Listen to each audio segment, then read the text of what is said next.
Темата за благодарността е доста деликатна. Често се случва да правим някакви неща за хората и по някаква причина те да изглежда сякаш не ги оценяват.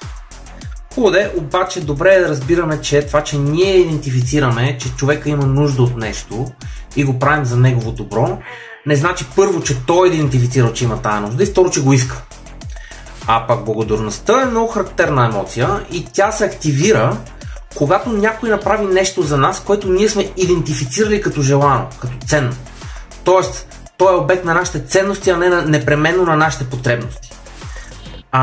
И оттам идва това разминаване, което се случва понякога, когато ние правим нещо добро за някой, обаче той не демонстрира привидно благодарността си.